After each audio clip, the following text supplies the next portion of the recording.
Now introducing your host, Drew Erlind!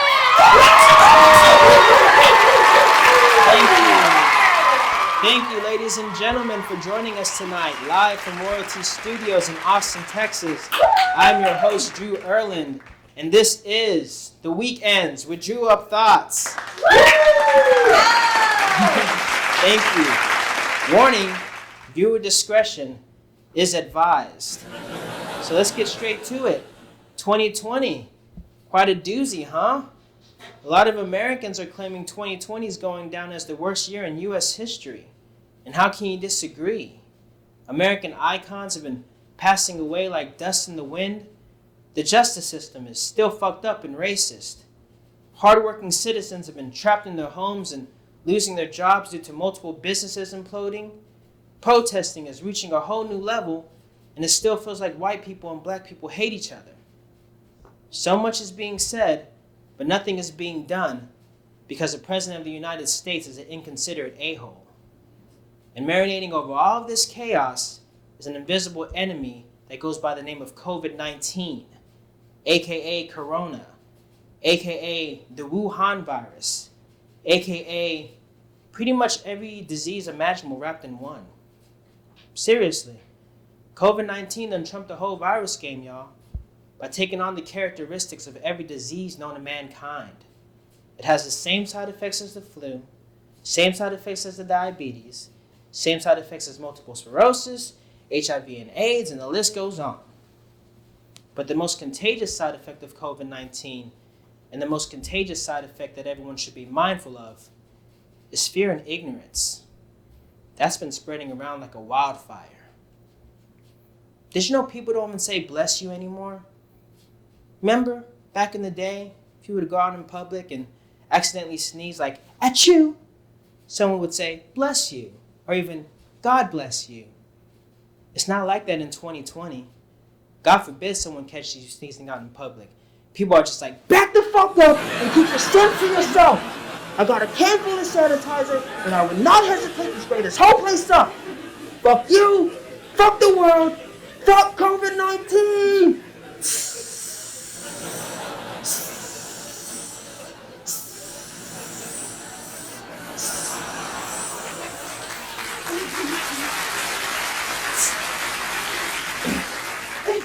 Crazy times, man. Crazy times.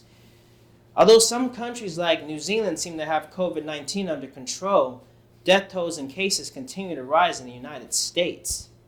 Expert scientists and physicians claim the virus has not been contained in the United States due to the mass protesting that's continuing to take place throughout the country. And that's why I've been doing all of my protesting from home. That way, I can make a stand all while remaining socially distant at the same time. And I know some of you are probably thinking to yourselves, how in the heck are you supposed to protest from home? It's easy, really. I basically just watch protests on the news all day while sitting on my couch and getting high and screaming at my TV like, fuck the police! Fuck the police, man! No justice, no peace! No justice, no peace.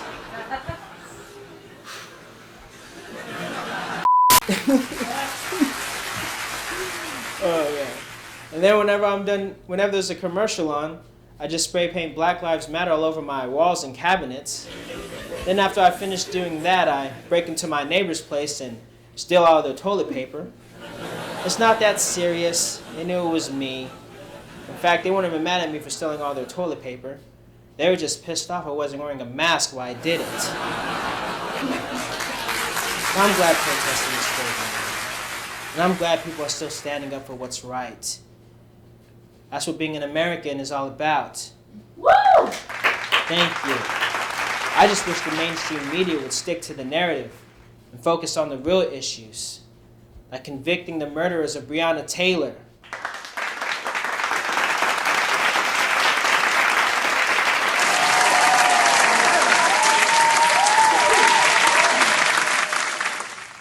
When these protests first started, they were fueled by an 8-minute and 40-second video of George Floyd's wrongful death at the hands of a corrupt police officer, which didn't really surprise or shock me at first, just being honest. what surprised and shocked me more was how surprised and shocked white America was. Preach. Like, really, white America? Are y'all just now realizing that the justice system has been this fucked up to African Americans and other minorities? Like, really? Were white people just sitting in their homes watching the George Floyd murder on their phones like, oh my God, did you see this, honey? Apparently the police have been beating up Negroes like hotcakes. It's all over CNN and Fox News. This is ridiculous. No, this has been going on in plain sight for generations. Police brutality is becoming such a common thing that it doesn't just happen to African Americans anymore. In fact, I was watching this one police brutality video of these two beach cops. They were beating up a suspect, of course, but this time, the suspect wasn't African American. It was a white woman. They were beating that ass. It was terrible to watch. And at the same time, it was also brutally entertaining. But still, very wrong and out of line and should have never happened. And the whole time as I was watching these two beach cops beat this poor white woman, I couldn't help but imagine the derogatory things that they were saying to her as they had her head pinned in the sand. Like they were whispering in her ear like, once you go black, you don't go back, bitch.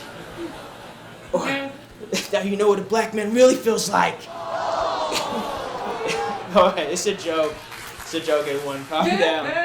And just like this joke, police brutality has to stop.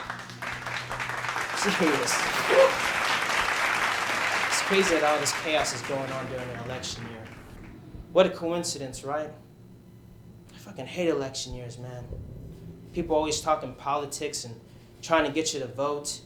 And then they have the nerve to get pissed off when you tell them that you don't vote. They're always like, why not? It's your right as an American. And I always have to say, yeah, it's also my right as an American to pursue happiness. And not giving a fuck makes me happy. Well, it used to anyways. I'm actually considering voting this year. That's how crazy things have been. Thank you. But I'm definitely going to make a conservative effort to educate myself more on the government and political issues. Because I got to be honest, I'm pretty ignorant when it comes to politics. I don't even know what political party I'm affiliated with, to be honest. Like if you were to ask me, hey, Drew, what political party are you with, Democrat or Republican? I'm going to just be like, whatever party has the 40s and blunts, hey! But seriously though, probably the Democratic Party, because my favorite color is blue. But then, after that, I don't even know who to vote for. Who's running? Who's the candidates? There's Joe Biden. I'm not really familiar with his politics. All I know, I don't like him for some reason. I think he's just too red in the face. And every time he talks, it sounds like he has Alzheimer's. And then there's Bernie Sanders. He seems like a nice man. Has great ideals. But at the same time, like, how long does he have left to live? If I was Bernie Sanders, I would just be like, fuck this election, fuck politics, fuck Donald Trump. I'm gonna go enjoy the rest of my life. However long that may be. And then there's Kanye, right? That's the most popular candidate right now. I think we gotta go easy on Kanye. Respect him and listen to what he has to say. I feel like his heart is in the right place. And I know some of you guys are probably thinking to yourself, this guy's just a Kanye West fan who loves his music. Yeah, that might be true. I'm a Kanye West fan. Now, does that mean I feel he'll be an ideal president for the United States? Fuck no. But y'all gotta remember, it's not just Kanye West running for the president of the United States. It's also Kim Kardashian running for First Lady. Think about that, right? Just think about this. If Kanye West were to win the presidential election, hypothetically thinking, hopefully, that will automatically make Kim Kardashian the most influential First Lady in the history of the world. Just look at her resume.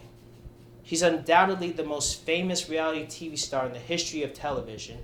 She has multiple businesses, making her a borderline billionaire, from clothing brands to fragrances to realty. Not to mention she's getting involved with law and has been adamant in the fight for social justice and prison reform. Kim Kardashian is a boss. And her greatest achievement out of all of these, and the one that she will be remembered most for, is her celebrity sex tape that she did with the one and only Ray J, a.k.a. Brandy's brother. Give it up for Kim Kardashian, ladies and gentlemen. Woo! She takes my money when I'm in need. Yeah, she's a trifling first lady. You know what? I'm changing my mind. I'm voting for Kanye West. Just so we can have Kim Kardashian as the First Lady of the United States. And I know I sound crazy, but hey, remember back in 2016